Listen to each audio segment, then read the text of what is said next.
জাতীয় পার্টির কেন্দ্রীয় কার্যালয়ে ফের ভাঙচুর, আগুন, পরিস্থিতি নিয়ন্ত্রণে কঠোর অবস্থানে পুলিশ, জড়িতদের আইনের আওতায় আনার দাবি। গণ অধিকার পরিষদের এই ধরনের সন্ত্রাসী কার্যকলাপের জন্য সন্ত্রাস বিরোধী আইনে তাদেরকে ব্যান করার দাবি জানাচ্ছি সরকারের কাছে।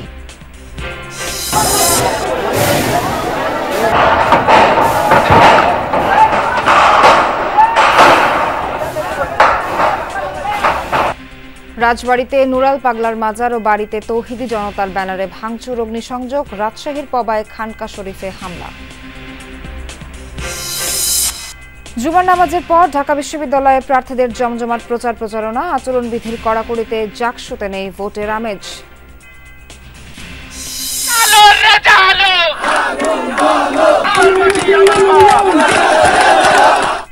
সংসদীয় আসন বিন্যাসের প্রতিবাদে ফরিদপুরে দুটি মহাসড়ক 5 ঘণ্টা অবরোধ। কক্সবাজারে বাকখালী নদীতে উচ্ছেদ বন্ধের দাবিতে বিক্ষোভ।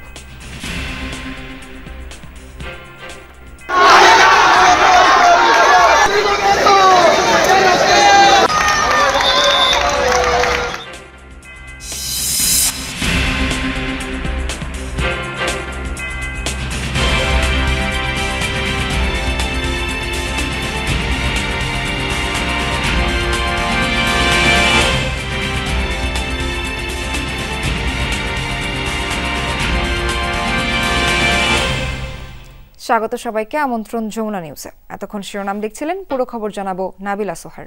রাজধানীর কাকরাইলে জাতীয় পার্টির কেন্দ্রীয় কার্যালয়ে আবারও হামলা হয়েছে। ভাঙচুরের পর আগুন দিয়েছে হামলাকারীরা। কার্যালয়ের 5তলা ভবনের নিচের 2টি তলার অনেকাংশ পুড়ে গেছে। শুক্রবার সন্ধ্যায় গণ অধিকার পরিষদের নেতাকর্মীরা একটি মিছিল থেকে এই হামলা চালিয়েছে বলে অভিযোগ জাপানি তাদের। ঈদে মিলাদুন্নবী উদযাপনের পরিকল্পনা নিয়ে কেন্দ্রীয় কার্যালয়ে বৈঠক করছিলেন জাতীয় পার্টির নেতাকর্মীরা। তাদের অভিযোগ, হঠাৎই একটি মিছিল থেকে হামলা ও ভাঙচুর শুরু করে একদল লোক। শুক্রবার সন্ধ্যায় গণ অধিকার পরিষদের মিছিল থেকে হামলা চালানো হয় বলে অভিযোগ করেছেন পার্টির নেতাকর্মীরা। এক পর্যায়ে আগুন ধরিয়ে দেয়া হয় অফিসে। সরকারের দায়িত্ব হলো মবের বিরুদ্ধে অবস্থান গ্রহণ করা, কিন্তু যে এরকম ব্যবস্থা নেওয়া দরকার আমরা আজকে সেই রকম ব্যবস্থা দেখছি না। আমরা এটারও তীব্র নিন্দা এবং প্রতিবাদ জানাচ্ছি। এই পার্টি কোনো অন্যায়, চাঁদাবাজি, দখল, ভূমিদস্যুতা কোনো কিছু জড়িত নাই। আমরা কারো অফিসে হামলা করি না। আমরা আমাদের অফিসে বসে থাকবো, আমাদের রাজনৈতিক অধিকার, সাংবিধানিক অধিকার। সেই অধিকারকে তারা বারবার ক্ষুণ্ণ করতেছে মব সৃষ্টির মাধ্যমে। এটার প্রশাসনের কাছে আমরা বিচার চাই। হামলার কিছুক্ষণের মধ্যেই ঘটনাস্থলে হাজির হয় পুলিশ। শুরু হয় ধাওয়া পাল্টা ধাওয়া। পরিস্থিতি নিয়ন্ত্রণে জলকামান ও সাউন্ড গ্রেনেড ব্যবহার করে আইনশৃঙ্খলা রক্ষা বাহিনী। দ্বিমুখী এই সংঘর্ষ ছড়িয়ে পড়ে কাকরাইল ও এর আশপাশের এলাকায়। শেষতক রাত 8টা নাগাদ হামলাকারীদের পিছু হটিয়ে এলাকার নিয়ন্ত্রণ নেয় পুলিশ। হামলা ও সংঘর্ষের বিষয়ে কথা বলতে রাজি হননি রমনা থানার দায়িত্বরত কোনো কর্মকর্তা। ঘটনাস্থল পরিদর্শনে আসেন জাপা মহাসচিব। গণ অধিকার পরিষদকে নিষিদ্ধ করে 24 ঘন্টার মধ্যে হামলায় জড়িতদের আইনের আওতায় আনার দাবি জানান তিনি। রাষ্ট্রকে দায়িত্ব নিতে হবে, সরকারকে দায়িত্ব নিতে হবে। যারা মব সৃষ্টি করবে তাদের বিরুদ্ধে কোনো জুডিশিয়াল এনকোয়ারি হচ্ছে না। যারা মব করছে তাদের বিরুদ্ধে মামলাও নিচ্ছে না, তাদেরকে অ্যারেস্ট করা হচ্ছে না। অ্যারেস্টের হুমকি দেওয়া হচ্ছে যারা মবের ভিকটিম হচ্ছে। এভাবে রাষ্ট্র চলতে পারে না, এভাবে সরকার চলতে পারে না। সরকারের দায় এড়াতে পারবে না, গণ অধিকার পরিষদের দায় এড়াতে পারবে না। আমরা গণ অধিকার পরিষদের এই ধরনের সন্ত্রাসী কার্যকলাপের জন্য সন্ত্রাস বিরোধী আইনে তাদেরকে ব্যান করার দাবি জানাচ্ছি সরকারের কাছে। সংঘর্ষের পর থেকেই থমথমে পরিবেশ। অপ্রীতিকর পরিস্থিতি এড়াতে অতিরিক্ত পুলিশ সদস্য মোতায়েন রয়েছে। রেদওয়ান আহমেদ, যমুনা নিউজ, ঢাকা। রাজবাড়ীর গোয়ালন্দে নুরাল পাগলার মাজারে হামলা ও আগুন দেওয়ার ঘটনা ঘটেছে। আইনশৃঙ্খলা বাহিনী জানিয়েছে, তৌহিদি জনতার ব্যানারে জুমার নামাজের পর হামলা চালানো হয়। এই ঘটনায় রাসেল মোল্লা নামে একজন নিহত হয়েছে বলে নিশ্চিত করেছে বিবিসি বাংলা। আহত অর্ধশত। অভিযোগ উঠেছে কবর থেকে দেহাবশেষ তুলে আগুন দেওয়ার। এ নিয়ে এলাকায় উত্তেজনা বিরাজ করছে। এই ঘটনায় নিন্দা জানিয়ে বিবৃতি দিয়েছে প্রধান উপদেষ্টার প্রেস উইং। জড়িতদের বিচারের আওতায় আনার আশ্বাস দেওয়া হয়েছে। এদিকে রাজশাহীর পবায় একটি দরবারে হামলা ও ভাঙচুর হয়েছে জুমা নামাজের পর। রাজবাড়ীর গোয়ালন্দ জুমার নামাজের পরই নুরাল পাগলার দরবার ও বাড়ির কাছে অবস্থান নেয় তৌহিদি জনতার ব্যানারে বহু মানুষ। এক পর্যায়ে দরবারের গেট ভেঙে প্রবেশ করে ভেতরে। ভাঙচুরের পাশাপাশি আগুন দেয় তারা। বহু বছর ধরে এই দরবারটির কার্যক্রম চলে আসছে। বিক্ষুব্ধ এলাকাবাসীর দাবি, নুরাল পাগলা মারা যাওয়ার পর তাকে মাটি থেকে কয়েক ফুট উঁচুতে কবর দেওয়া হয়। মাজারের আকার করা হয় কাবার আদলে। এতেই ক্ষুব্ধ হন তারা, যার রেশ ধরে অনেকদিন ধরেই বিরাজ করছিল উত্তেজনা। ঈমান আকিদা রক্ষা কমিটি আমরা আমাদেরকে আলটিমেটাম দিয়েছিলাম, আজকে নুরা পাগলের আস্তানা ভেঙে তছনছ করে দিয়ে তার লাশকে জ্বালিয়ে দেওয়া হয়েছে। আদলে কবর দেওয়া হয়, মানে কফিনে করে, সে আদলে ওকে কফিনে করে মানে বাক্সের মধ্যে রাখা হয়েছিল। প্রায় ৮০ দশক থেকে এই নুরাল পাগলা ইমাম মেহেদী দাবি করে আসছিলেন। ভাঙচুর ও আগুন দেওয়ার খবরে ঘটনাস্থলে যায় আইনশৃঙ্খলা বাহিনী। উত্তেজিত জনতা দরবার থেকে দূরে সড়কে আগুন জ্বেলে বিক্ষোভ করে। উপজেলা নির্বাহী কর্মকর্তা ও পুলিশের মোট ৩টি গাড়িতে ভাঙচুর করা হয়। তৌহিদি জনতার ব্যানারে ঈমান ও আকিদা রক্ষা কমিটি তাদের একটি এখান থেকে প্রায় আধা কিলোমিটার দূরে একটি আনসার ক্লাব মাঠে শান্তিপূর্ণ সমাবেশের কথা ছিল। তারা উশৃঙ্খলভাবে এখানে পরবর্তীতে এসে এই যে বাড়িটা আপনি দেখছেন, এই বাড়িতে তারা ঢুকে পড়ে এবং এখানে অগ্নিপাত ঘটায়। এদিকে রাজশাহীর পবাতে আজিজ ভান্ডারী খানকা শরীফে ভাঙচুর চালানো হয়েছে। স্থানীয়রা জানায়, প্রতি বছর ঈদে মিলাদুন্নবী উপলক্ষে 3 দিনব্যাপী আয়োজন থাকে দরবারে। শুক্রবার জুমার নামাজের পর একটি পক্ষ হামলা চালায়। কালকে সতর্ক করেছে, আজকে ভাঙচুর করেছে। আর এখানে আপনার আল্লাহ বিল্লাহ নবী সাহেবের কথাবার্তা হয়, আর শেষের দিকে যায় একদিন পরে একটু গান বাজনা হয়। গান বাজনা থাকবে, তো ওরা বলেছে যে না, গান বাজনা করা এই। দরবার প্রধানের অভিযোগ, কয়েকদিন আগে হামলার হুমকি দিয়ে যায় একটি পক্ষ। বিষয়টি তখনই জানানো হয়েছিল পুলিশে। মাইকে অ্যালাউন্স করতে করতে এসে তারা নামাজ শেষ করে এসে তারা আমার এই দরবার শরীফকে হামলা করেছে। ইভেন পুলিশ এবং ওসি থাকার পরেও এসে এটা ভাঙিয়ে দিয়েছে। তাহলে যিনারা থাকার পরেও ভাঙিয়ে দিলেন, আমি এ আবেদন কার কাজ দেব? আগে থেকেই আমরা এটা আলাদা তো হঠাৎ করে আমাদের পরে লোকজন আজকে বের হয়েছে, এটা বেরোই হঠাৎ করেই তো উত্তেজিত জনতা বোঝেনি। তো হুমায়ুন রশিদ, যমুনা নিউজ। চূড়ান্ত হয়েছে জুলাই সনদ। এবার সনদ বাস্তবায়নের উপায় সম্পর্কিত সুপারিশ যাচ্ছে রাজনৈতিক দলগুলোর কাছে। আগামী সপ্তাহে বিশেষজ্ঞদের সঙ্গে বৈঠক শেষে পাঠানো হবে এসব সুপারিশ। বিশেষজ্ঞরা বলছেন, জুলাই সনদের বাস্তবায়ন নির্ভর করছে রাজনৈতিক দলের সদিচ্ছার উপর। তাই তাদের মধ্যে দ্বিমত কমানো গেলে সহজ হবে বাস্তবায়ন প্রক্রিয়া।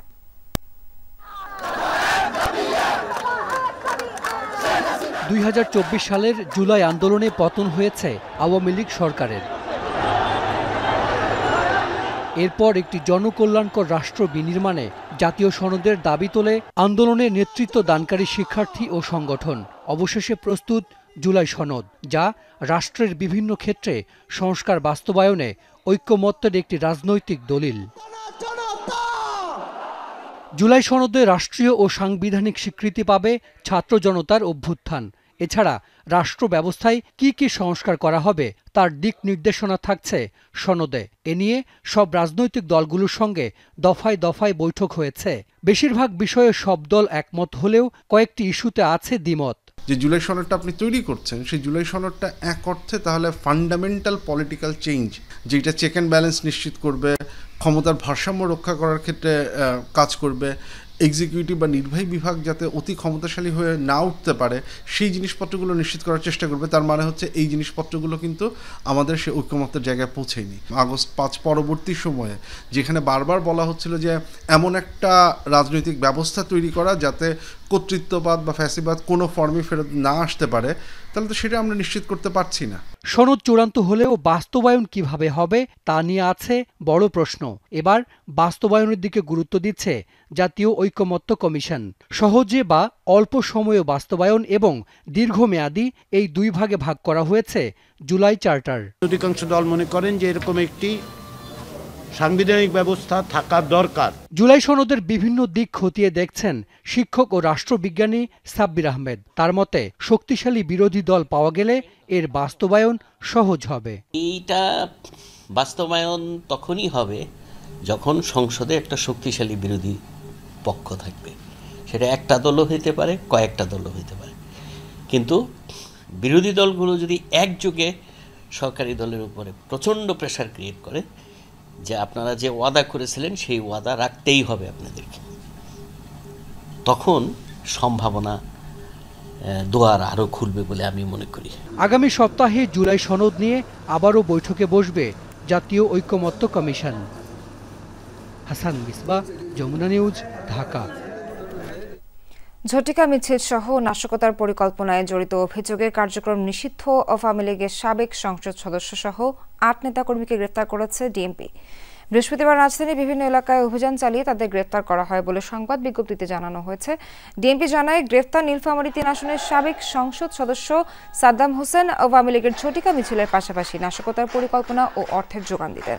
গোপন তথ্য পেয়ে বৃহস্পতিবার রাতে মোহাম্মদপুর, সবুজবাগ, পান্থপথ, নয়াবাজার, প্রেস ক্লাব, মালিবাগ, চৌধুরীপাড়া ও কাকরাইল এলাকা থেকে আসামিদের গ্রেফতার করা হয়। সবার বিরুদ্ধে সুনির্দিষ্ট অভিযোগে বিভিন্ন থানায় মামলা রয়েছে। তারা সংঘবদ্ধ হয়ে দেশকে অস্থিতিশীল করার ষড়যন্ত্রে লিপ্ত। এদিকে শুক্রবার দুপুরেও রাজধানীর তেজগাঁও এলাকায় কার্যক্রম নিষিদ্ধ আওয়ামী লীগের ব্যানারে ঝটিকা মিছিল হয়। মুন্সিগঞ্জ সদরের মোল্লাকান্দিতে আধিপত্য বিস্তারকে কেন্দ্র করে 2 গ্রুপের সংঘর্ষে 6 জন গুলিবিদ্ধ হয়েছেন। শুক্রবার সন্ধ্যায় মুন্সিকান্দি এলাকায় এ ঘটনা ঘটে। পুলিশ ও প্রত্যক্ষদর্শীরা জানায়, স্থানীয় উজির আলী ও ইউনিয়ন বিএনপির সভাপতি ওয়াহিদ মোল্লা গ্রুপের মধ্যে পূর্ব বিরোধ ও আধিপত্য নিয়ে সংঘর্ষ বাধে। এ সময় দুপক্ষ ককটেল বিস্ফোরণ ঘটায় গুলিবর্ষণ করে। গুলিবিদ্ধ হন অন্তত 6 জন। তাদের উদ্ধার করে হাসপাতালে নেওয়া হলে 4 জনকে ঢাকা মেডিকেলে পাঠানো হয়। পুলিশ আরও জানায়, অটোরিকশা ভাঙা নিয়ে মুন্সিকান্দিতে একটি সালিশের কথা ছিল, সেখানেই সংঘর্ষের ঘটনা ঘটে। তবে এখন পর্যন্ত কোনো পক্ষ অভিযোগ দেয়নি। নির্দিষ্ট অভিযোগ পেলে আইনগত ব্যবস্থা নেওয়া হবে বলে জানান তিনি। ছুটির দিনে জমজমাট ডাকসু নির্বাচনের প্রচার কার্যক্রম। বিভিন্ন হলের মসজিদে জুমার নামাজ আদায় শেষে জনসংযোগ করেন প্রার্থীরা। এর আগে বৈষম্য বিরোধী শিক্ষার্থী সংসদের জিএস প্রার্থী আবু বাকের মজুমদারকে সমর্থন জানিয়ে ভোটের মাঠ থেকে সরে দাঁড়িয়েছেন সমন্বিত শিক্ষার্থী সংসদের জিএস প্রার্থী মাহিন সরকার। এতে নির্বাচনী লড়াইয়ে চলছে নতুন সমীকরণ। শুক্রবার সকালে ছুটির আমেজ। বেলা 11টার আগে প্রার্থী কিংবা ভোটার খুব একটা দেখা নেই কারো। 2-1 জনকে দেখা মেলে ডাকসু ভবনের সামনে করেন জনসংযোগ। কত নিয়ম ভঙ্গের একদম আপনার বলবো ছড়াছড়ি।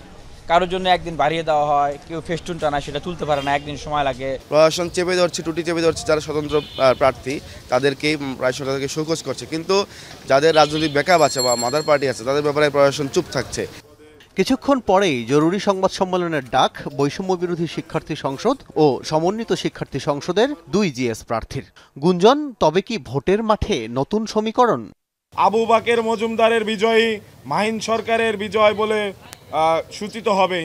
দুজনেই জানান, অভ্যুত্থানের সম্মুখ সারিতে যারা ছিলেন তাদের বিজয়ী হওয়াটা খুবই দরকার। তারাই ভালো বুঝবেন শিক্ষার্থীদের ভালো মন্দ।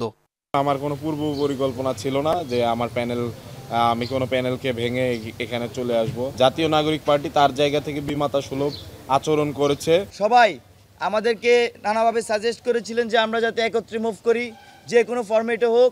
মাহিন ভাই সেই জায়গায় সহযোগিতা করেছেন, তিনি তার বড় মনের পরিচয় দিয়েছেন। জুমার নামাজের পরে জমে ওঠে গণসংযোগের মাঠ। ছাত্রদল মনোনীত ভিপি প্রার্থী নামাজ আদায় করেন মুহসিন হলে। তুলে ধরেন তার প্যানেলের ভাবনা। বাংলাদেশব্যাপী একটা গুজব ছড়ানো হচ্ছে, যে অপচেষ্টা চালানো হচ্ছে, সেটা নিয়ে নির্বাচন কমিশনের উচিত গোটা জাতিকে সতর্ক করা। শিবির মনোনীত ভিপি পদপ্রার্থী আবু সাদিক কায়েম নামাজ আদায়ে যান সূর্য সেন হলে। এছাড়াও বাক্সাস মনোনীত ভিপি প্রার্থীও সূর্য সেন হলে গণসংযোগ করেন। বিভিন্ন হলে স্বতন্ত্র প্রার্থীরাও ভোট চান। ছিল আচরণবিধি লঙ্ঘনের পাল্টাপাল্টি অভিযোগ। আমাদের যে বিশ্ববিদ্যালয়ের নিয়োগ প্রক্রিয়া সেটাকে ট্রান্সপারেন্ট করা। এখানে নিয়োগ হবে বিশ্ববিদ্যালয়ে মেরিটোক্রেসির ভিত্তিতে, কোনো দলীয় বিবেচনায় অথবা দলীয় পরিচয়ের মাধ্যমে এখানে নিয়োগ হবে না। আপনি আমার ভাগ্য নির্বাচন করুন, যেন কেউ আপনার এই যে নির্লিপ্ততা, নির্বিকার মনোভাবকে কাজে লাগিয়ে আপনার ভাগ্যকে নিয়ে সিনিমিনি খেলা না করতে পারে। ডাকসু নির্বাচন কমিশন বলছেন, আচরণবিধি লঙ্ঘন এবং সাইবার বুলিংয়ের ব্যাপারে ছাড় দেয়া হচ্ছে না। ভোটারদের ভুল এড়াতে মক ভোটিংয়ের কথাও জানায় কমিশন। আগামী রবিবার 12টায় ভোটদান কিভাবে হবে সেই বিষয়ে জ্ঞান দিবেন, নলেজ দিবেন, যাতে তারা বুথে গিয়ে অথবা কেন্দ্রে গিয়ে লাইনে গিয়ে নির্বিঘ্নে ভোট দিয়ে আসতে পারে। কমপক্ষে 40,000 ভোটারের এই নির্বাচনে সবার প্রত্যাশা কোনো গোলযোগ কিংবা বিশৃঙ্খলা ছাড়াই হবে বহুল প্রতীক্ষিত ডাকসু নির্বাচন। গুঞ্জন আছে আগামী 2-1 দিনের মধ্যে অনেক প্রার্থী হয়তো অন্য প্রার্থীকে সমর্থন জানিয়ে ভোটের মাঠ থেকে সরে দাঁড়াতে পারেন। তাতে তৈরি হবে নতুন সমীকরণ। সেই সমীকরণের মেলবন্ধনে শেষ পর্যন্ত 9 সেপ্টেম্বরের ভোটে কে বিজয়ী হন সেটি এখন দেখার বিষয়। আল আমিন হক অহন, যমুনা নিউজ, ঢাকা। আর এদিকে মাত্র 5 দিন বাকি জাকসু নির্বাচনের। শুক্রবার দুপুরের পর ক্যাম্পাসের শহীদ মিনার, বটতলা সহ বিভিন্ন স্থানে প্রচার চালাচ্ছেন প্রার্থীরা। শুক্রবার সাপ্তাহিক ছুটির দিন হওয়ায় সকাল থেকে প্রচারণায় ছিল কিছুটা ঢিলে ঢালা ভাব, তবে দুপুরের পর জনসংযোগ কিছুটা বাড়ে।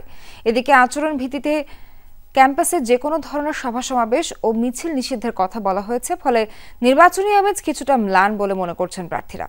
হল ও অনুষদের করিডোরে প্রশাসনের পক্ষ থেকে প্রচারের জন্য পোস্টার সাঁটানোর বোর্ড দেওয়া হয়েছে। প্রার্থীদের অভিযোগ, সেখানে লিফলেট ও পোস্টার সাঁটাতে পারেনি অনেক প্রার্থী।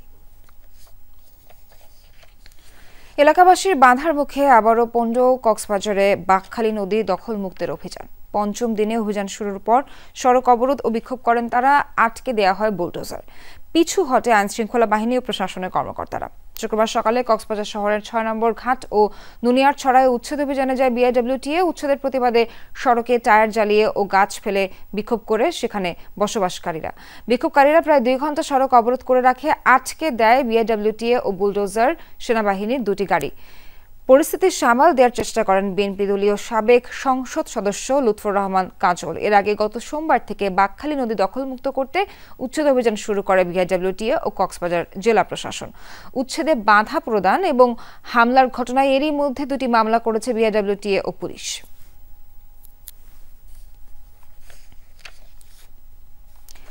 দিনভর অবরোধে স্থবির ফরিদপুরের ভাঙ্গায় ঢাকা খুলনা ও ঢাকা বরিশাল মহাসড়ক। আলগি ও হামিরদী ইউনিয়নকে ফরিদপুর 4 আসন থেকে বাদ দেওয়ার প্রতিবাদ জানিয়েছেন এলাকাবাসী। শুক্রবার সকাল থেকেই ঢাকা খুলনা ও ফরিদপুর বরিশাল মহাসড়কের বিভিন্ন পয়েন্টে অবস্থান নেয় 2 ইউনিয়নের মানুষ। তারা দাবি জানান, ইউনিয়ন দুটিকে আবারও ফরিদপুর 4 আসনে যুক্ত করার 2 দফা অবরোধের কারণে আটকা পড়ে অসংখ্য যানবাহন। পরে প্রশাসনের আশ্বাসে সড়ক থেকে সরে যায় বিক্ষোভকারীরা। প্রশাসনের আশ্বাসে দুপুরে পরিস্থিতি স্বাভাবিক হয়, তবে বিকেলে আবারও বিক্ষোভে নামেন এলাকাবাসী। অবরোধ করা হয় মহাসড়ক। দিনভর অবরোধের কারণে মহাসড়কে দেখা দেয় স্থবিরতা। আটকে পড়ে অসংখ্য যানবাহন। চরম দুর্ভোগে পড়েন যাত্রী ও চালকরা। আওয়ামী লীগকে সতর্ক করে নারায়ণগঞ্জে বিক্ষোভ মিছিল করেছে বিএনপি। এ সময় আওয়ামী লীগের কর্মী সন্দেহে একজনকে মারধর করা হয়। শুক্রবার রাত 9:30টার দিকে ঘটনা ঘটে। স্থানীয়রা জানায়, বিএনপি নেতাকর্মীরা নগরীর মিশনপাড়া এলাকা থেকে নারায়ণগঞ্জ মহানগর বিএনপির সদস্য সচিব অ্যাডভোকেট আবু আল ইউসুফ খান টিপুর নেতৃত্বে আওয়ামী লীগের নেতাকর্মীদের সতর্ক ও সাবধান করে একটি বিক্ষোভ মিছিল শহরে বের করে। মিছিলটি চাষারা গোল চত্বরে গিয়ে সংক্ষিপ্ত সমাবেশ করে। এ সময় বক্তব্য রাখেন মহানগর বিএনপি সদস্য সচিব আবু আল ইউসুফ খান টিপু সহ বিএনপির নেতারা। বিক্ষোভ মিছিল চলাকালীন চাষারা এলাকায় আওয়ামী লীগের কর্মী সন্দেহে একজনকে মারধর করা হয়। গাজীপুর 3 সড়ক এলাকায় রাস্তা পারাপারের সময় বাসের ধাক্কায় নওগাঁ জেলার ডিবি পুলিশের ওসি মোস্তাফিজ হাসান নিহত হয়েছেন। এ ঘটনায় আহত হয়েছেন তার স্ত্রী। শুক্রবার রাত 9:30টার দিকে দুর্ঘটনা ঘটে। স্থানীয়রা জানায়, নওগাঁ জেলা ডিবি পুলিশের ভারপ্রাপ্ত কর্মকর্তা মোস্তাফিজ হাসান ও তার স্ত্রী লতিফা জেসমিন রাস্তা পার হচ্ছিলেন।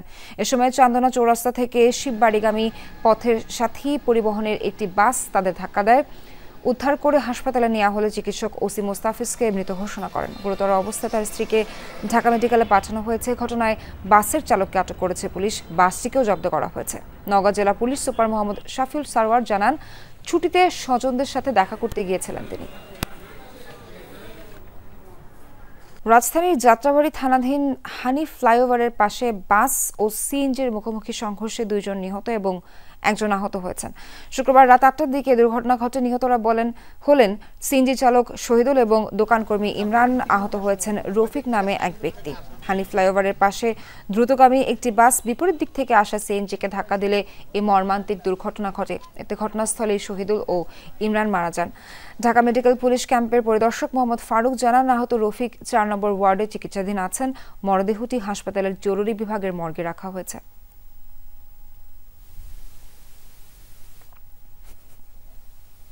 গাড়িটা নষ্ট হওয়ার জন্য এই গাড়ি আমার ভাইস্তা সহ ওই গাড়িটা ঠিক করার জন্য যায়, পিছে থেকে অন্য একটা গাড়ি বাজে দুটোটা গাড়ি মারিয়ে দিছে, দিয়া 2 জন মারা গেছে। দর্শক, এখানে এখনকার মতো শেষ করছি যমুনা নিউজের আয়োজন। সঙ্গে যারা ছিলেন সবাইকে ধন্যবাদ।